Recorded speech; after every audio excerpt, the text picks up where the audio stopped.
Parole d'actualité sur Radio Côte Caraïbe. Caraïbes, aujourd'hui, nous recevons les membres de l'association La Qualité Abyssoise, nouvellement créée, et en présence Madame Vitalis Sandrine, Monsieur Beaujansoni, ainsi que Rodi Bonnet. Bonsoir, messieurs, dames. Bonsoir. Bonsoir, madame. Merci d'avoir accepté notre invitation sur Radio Côte Caraïbe. On va entrer dans le vif du sujet, puisque vous êtes là. Qu'est-ce qui vous a amené à créer cette nouvelle association ? On a réfléchi, on s'est dit qu'il était lieu de proposer une nouvelle association avec des objectifs nouveaux afin de promouvoir notre commune et ses potentiels. Très bien. Alors, le contexte est si particulier à vos habitants ? Non, c'est un contexte général. Hein. Promouvoir notre commune dans le sens où nous pensons que notre commune n'est pas assez mise en valeur et que, fort de ça, nous étions dans l'obligation de proposer autre chose, une autre vision, une autre manière de faire pour notre commune. Très bien. Dites-moi, alors je vous avoue que le nom m'a interpellé, la qualité abyssoise. Expliquez-nous. La qualité abyssoise, c'est venu naturellement parce que on pense que Vieux Habitants, c'est une commune particulière. Donc c'est une commune qui a des vocations particulières, mais c'est une commune qui a un potentiel particulier aussi. Donc la qualité abyssoise, c'est une façon pour nous de faire ressortir ce qu'il y a de meilleur à Vieux Habitants. Très bien. Alors justement pour les personnes qui sont en train de découvrir l'association à l'écoute donc de Radio Côte Caraïbe, est-ce que vous pouvez nous donner des précisions sur l'objectif de l'association ? Donc, comme je vous ai dit précédemment, promouvoir notre commune, mettre en valeur ses potentialités, la faire rayonner. Déjà la faire rayonner en Guadeloupe, mais la faire rayonner aussi à l'extérieur. Oui. Parce que sans être chauvin, nous avons probablement la plus belle commune de la Guadeloupe. N'est-ce pas ?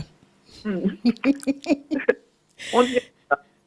Très bien. Alors, dites-moi, quand moi j'ai lu l'objet de l'association, puisque bien entendu, pour préparer cette émission, vous m'avez transmis les statuts de votre structure, j'ai l'impression effectivement que ça concerne que les Abyssois. Je me trompe ?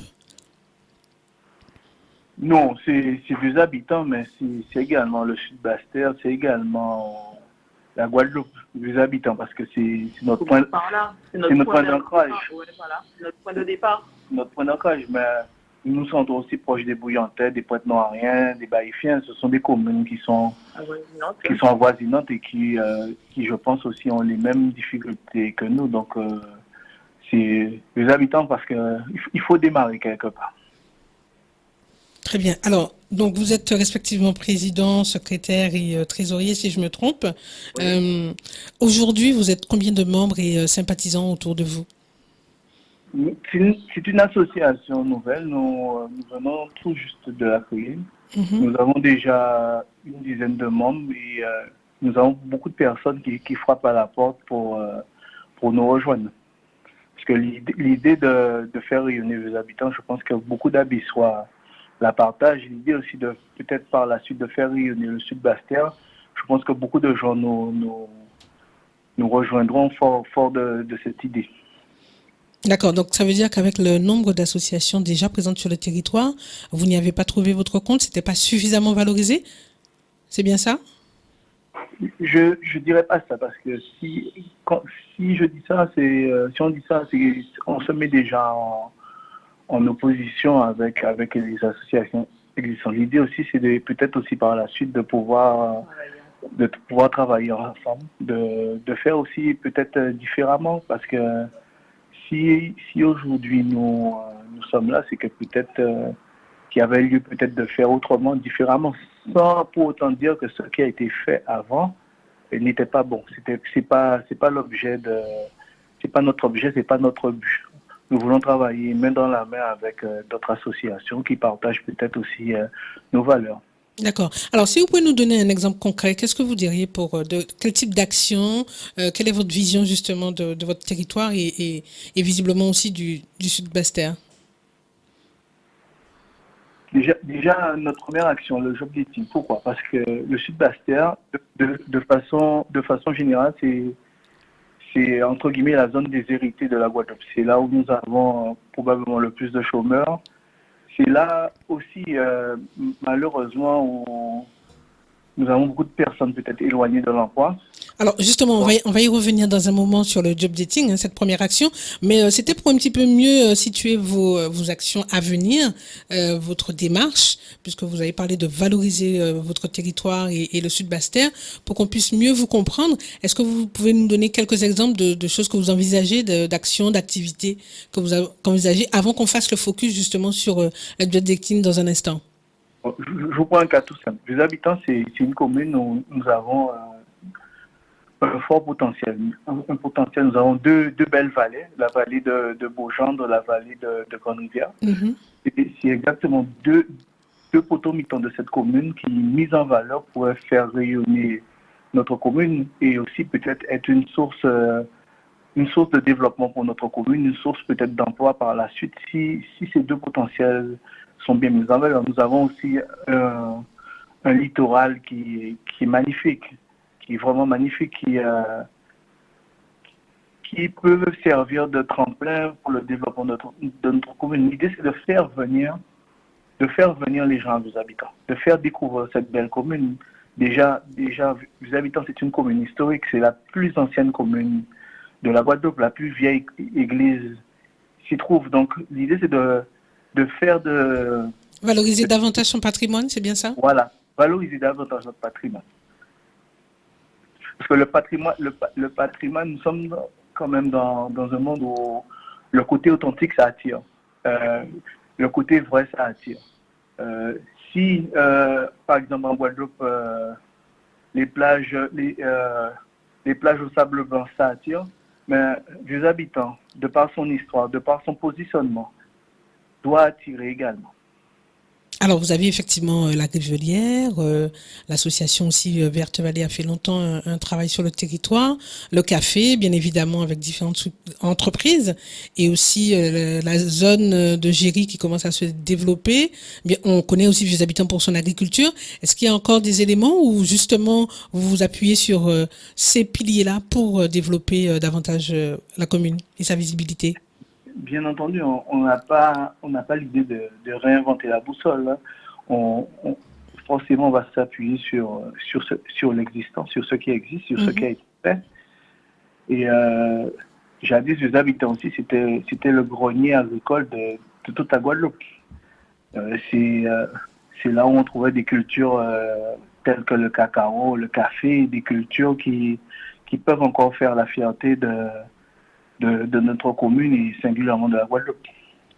D'accord, très bien. Alors, ben, écoutez, si vous voulez bien, sauf si Madame Vitalis ou votre camarade aurait des choses à rajouter, on va marquer. Est-ce que vous avez des choses à rajouter par rapport à cette première partie, cette première présentation? Non, ça va très bien. Ça vous va? Très bien. Alors, je vous propose qu'on puisse marquer une légère pause et on revient justement pour parler, mettre un focus sur ce job dating que vous proposez donc le 21 mars prochain. Restez avec nous et on revient tout de suite.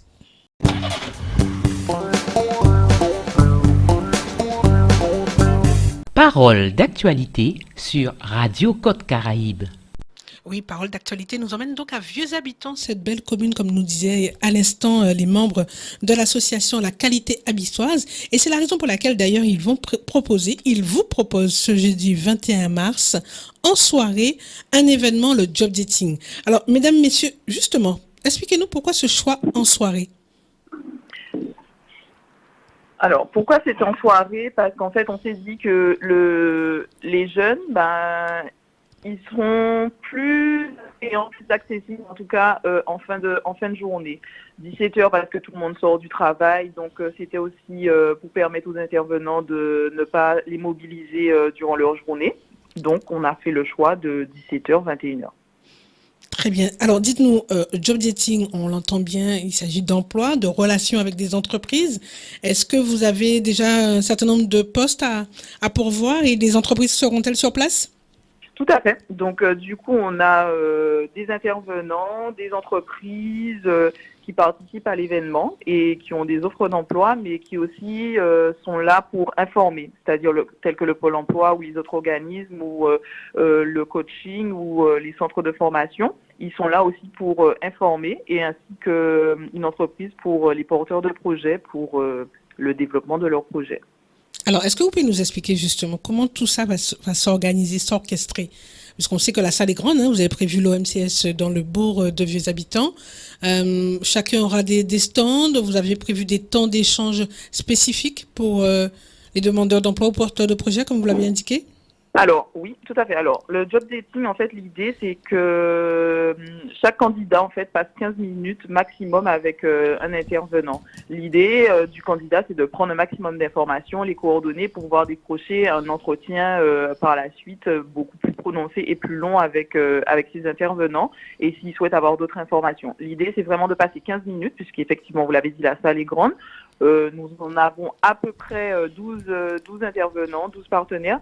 Donc aujourd'hui, on a pas mal quand même de demandes. Depuis, on a pas mal d'inscrits. Donc du coup, l'idée, c'est vraiment de passer 15 minutes pour que tout le monde puisse pouvoir avoir un temps d'échange avec ces différents prestataires. Très bien. Est-ce que vous pouvez nous donner quelques exemples justement d'entreprises qui seront présentes ainsi que des intervenants?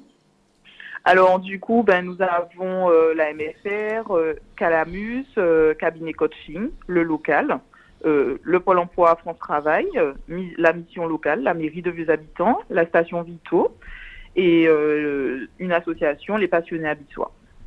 Alors, vous parliez tout à l'heure d'offres d'emploi, de conseils. Comment ça va se passer exactement? Alors, c'est-à-dire qu'en fait, on aura des bureaux individuels, c'est-à-dire qu'on mettra des bureaux et donc un intervenant, comme un entretien d'embauche. L'intervenant sera du côté d'une table, le candidat viendra, on va l'accueillir, on va le diriger pour que ça puisse faire un tour, c'est-à-dire un tour. Donc, ils vont commencer par certains et au bout de 15 minutes, on échange, ça tourne. Donc, on imagine très bien comme des rencontres, alors différemment, où on est dans la séduction, bien entendu. On a cette pensée-là. Donc, vraiment, chaque candidat devra, dans ce temps imparti, avec peut-être une sonnerie qui rappellera que les 15 minutes sont passées, c'est bien ça? C'est ça, nous avons tout à fait une sonnerie, un bip qui annoncera 15 minutes. Donc, il faudra à chaque fois faire le tour, laisser la personne 15 minutes. C'est le temps de pouvoir remettre son CV, expliquer qu'on a la recherche d'emploi, essayer de décrocher vraiment un entretien par la suite, parce que bien évidemment, les intervenants non plus n'ont pas forcément le temps. Donc, ils vont rencontrer ces gens-là si nécessaire après, tel que le restaurant, le local qui recrute. Pour le coup, ils recherchent vraiment quelqu'un. Donc, par la suite, ils prendront le maximum de personnes intéressées et referont individuellement dans leur entreprise des entretiens d'embauche bien plus poussés. D'accord. Donc, si je comprends bien, vous vous situez comme une facilitatrice, l'association facilitatrice donc pour ces rencontres, pour aller dans la démarche d'emploi? C'est exactement ça. Très bien. Alors, les intervenants, par exemple, pour les porteurs de projets, parce que c'est vrai que de plus en plus, on incite à la création d'entreprises. Quel type d'intervenants seront présents pour les porteurs de projets, par exemple? Alors, ce n'est pas une administration du tout. C'est vraiment une entreprise qui est située sur Jarry, qui s'appelle Ludovic Lison. Ce monsieur, en fait, ça fait des années. Donc, en fait, il aide les porteurs de projets dans leurs projets. Il les accompagne à développer leur structure, savoir concrètement qu'est-ce qu'ils recherchent, qu'est-ce qu'ils veulent vraiment, la faisabilité et à monter leur dossier et ouvrir leur entreprise. C'est vraiment une entreprise de coaching et de management. D'accord, très bien. Et vous disiez que vous aviez déjà des personnes qui s'inscrivent auprès de vous pour Tout participer à la manifestation. Exact. Alors, ça concerne que des jeunes? Vous avez plutôt un public jeune, de femmes? Dites-nous en plus. Alors, en fait, on n'a pas, comme vous l'avez sans doute constaté sur le flyer, on n'a pas ciblé d'âge particulier puisque on s'est dit peu importe, tout le monde est convié, peu importe l'âge. On a de tout. On a vraiment de tout. Ça peut aller de la quarantaine à des jeunes de 19-20 ans. On a vraiment de tout. On a déjà environ 15 à 20 personnes qui nous ont sollicité, qui se sont inscrits. Mais c'est vraiment de tout. Alors, j'ai vu différents domaines, dans le domaine du BTP, du sport. Donc, vraiment, vous avez touché tous les secteurs d'activité également. C'est ça, exactement. On n'a pas ciblé un secteur particulier. On s'est dit, pour une première, on va solliciter toutes les personnes qui souhaitent participer et qui sont à la recherche d'embauche, d'emploi, de proposer des offres. Donc du coup, on a ciblé personne en particulier, c'était tout le monde. Alors, sachant qu'il y a déjà eu des manifestations un peu de la sorte sur votre territoire, hein, j'ai en tête Jeunesse Bako-Arbonne, qu'est-ce qui ferait là, justement, puisqu'on peut encore s'inscrire, quels sont les éléments que vous pourriez donner pour que ceux qui nous écoutent puissent vraiment se rendre à cette manifestation ce 21 mars? Alors, qu'est-ce qu'on pourrait dire qui soit différent des autres? Je dirais parce qu'en fait, on a cette proximité avec les commerçants, cette proximité avec les entreprises avissoises. Donc, on a vraiment recherché en fait les personnes qui étaient vraiment à la recherche d'offrir un poste, qui étaient vraiment dans l'entreprise à la recherche. Donc, ça fait qu'en fait, on savait déjà en fait où se situaient en fait les demandes et nous avons redit le secrétaire adjoint qui est plus souvent avec les jeunes, donc il savait aussi où était la demande. Et du coup, étant donné qu'il l'organise lui-même par des occasions du sport sur la plage de l'étang, donc ça permettait qu'il discutait, échangeait avec les jeunes qui disaient qu'ils ne trouvaient pas de travail, etc. Donc ça a fait ça nous a permis déjà d'avoir un premier échange avec eux pour savoir que si on organisait ça, est-ce qu'il était possible de venir, est-ce que ça les intéressait? Et vu que la majorité était plutôt pour, donc on s'est dit pourquoi pas. D'accord, donc ceux qui vont intervenir doivent s'attendre à au moins une vingtaine de jeunes présents sur site pour les questionner, pour se présenter. Oui, tout à fait, c'est exactement ça. Voire plus même, puisqu'on a commencé à envoyer les flyers, ça ne fait qu'une semaine, et on a déjà 20 demandes, donc je pense que oui, on s'attend un petit peu plus de personnes, et oui, ils s'attendent déjà à environ 20 personnes. Très bien. Donc, on disait tout à l'heure qu'on peut encore s'inscrire. Alors, je vais donner au moins 2 numéros de téléphone. Donc, le 06 90 306 001 et le 301 176 pour les numéros de portable. Donc, 06 90 301 176 et le 06 90 306 001. Alors, cette manifestation, on l'a dit, c'est le jeudi 21 mars prochain à partir de 17h. À l'OMCS du Bourg de Vieux Habitants. Est-ce qu'on va vous laisser donc un dernier mot pour nous parler et encore de vos actions peut-être aussi après celle-ci? Vous avez déjà d'autres ambitions, je crois. Bien entendu, ça c'est une première action et on a voulu quelque part mettre en lumière une valeur qui est un peu galvaudée, la valeur travail.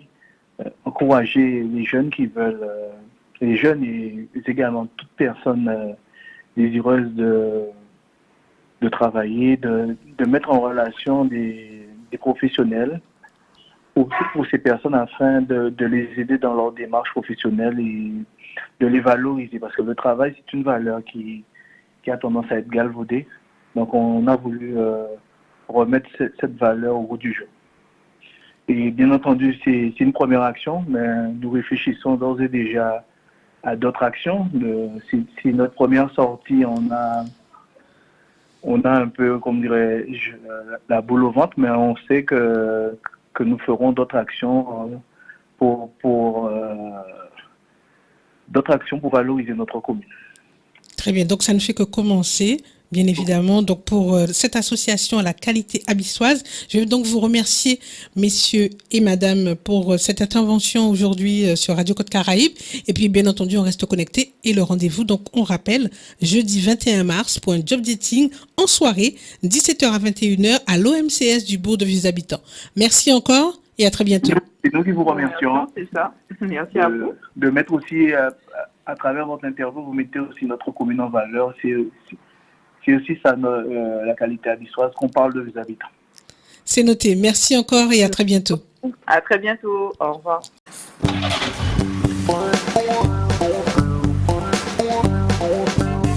C'était Parole d'actualité sur Radio Côte Caraïbe.